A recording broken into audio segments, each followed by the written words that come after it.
দিন যে দর্শকবৃন্দ, আজকে আমরা বৈশিষ্ট্য হয়েছি আমি মেডিকেলে একটা বিশেষ উপলক্ষ নিয়ে। উপলক্ষ হচ্ছে মুসলমানদের হাজার হাজার বছর পুরনো সংস্কৃতি নিয়ে সংস্কৃতি, সেটা হচ্ছে সুন্নতের খাতনা। এটা নবীদের খাতনা, নবীদের সুন্নতের মধ্যে একটি। সেই সুন্নতের খাতনা বাস্তবায়ন করার জন্য আমরা বসেছি। কয়েকদিন আগে আমাদেরকে সম্মানিত মারা আবেদন করেছিল আমাদের সংগঠনে, যাতে আমরা এই বাচ্চাদের সুন্নতের খাতনা সম্পর্কে দেওয়া করি, বাস্তবায়ন করি, সুন্নতের খাতনা করাই দিই। এজন্য আমরাও আমাদের এবং সদস্যদের অর্থায়নে আজকে আমরা আমাদের এই কর্মসূচি বাস্তবায়ন করতে যাচ্ছি। ওরা ওদের খাতনার পাশাপাশি ওদের যাবতীয় যা কিছু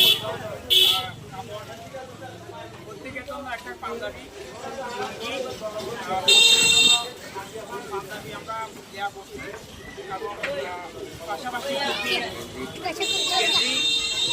আর একদিনে একটা পরিবারের একদিনে যাতে একদম ভালোভাবে করতে পারে সেভাবেই আমরা আজকে জিনিসগুলো আয়োজন করেছি প্রত্যেক পরিবারের জন্য। আর একটা কথা, এরা দুইজন যমজ ভাই, এরা একই পরিবারের, এটা অন্য পরিবারের। তাহলে আমরা প্রত্যেক পরিবারের জন্য একটা মুরগি, তারপর 1 কেজি মাংস, 1 কেজি গরুর মাংস, পাশাপাশি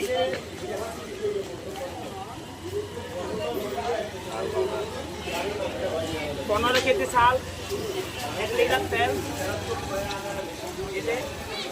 2 কেজি আলু,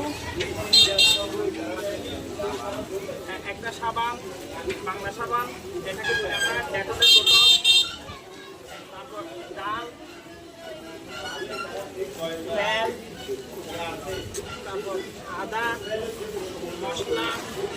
অর্থাৎ একটা পরিবার যাতে একদিন সুন্দরভাবে আমরা যে একটা অনুষ্ঠান করি সেভাবে ওরা আয়োজন করতে পারি, সেজন্য সেই ব্যবস্থা আমরা করেছি আলহামদুলিল্লাহ। দুটা পরিবারের জন্য আমরা এই জিনিসগুলো আজকে ক্রয় করেছি এবং আমরা আমাদের এই জিনিসগুলো উপহার হিসেবে দিব। প্রত্যেকের জন্য একটা করে লঙ্গির ব্যবস্থা করেছি, প্রত্যেকের জন্য একটা সাদা গেঞ্জি, টুপি, পাঞ্জাবি, সবার জন্য।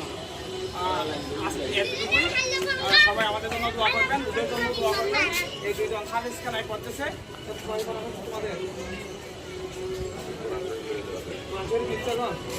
হ্যাঁ এরা ও হেল্প করতেছে, ও এখনো নিয়েছে নতুনভাবে, আর ও হচ্ছে স্কুলে পড়ে না, ও নুরাইতে পড়ে। তো সবার জন্য দোয়া করবেন, ওরা যত মানুষের মতো মানুষ নিয়ে সমাজ এবং এলাকার গর্বের প্রতীক হতে পারে। আসসালামু আলাইকুম।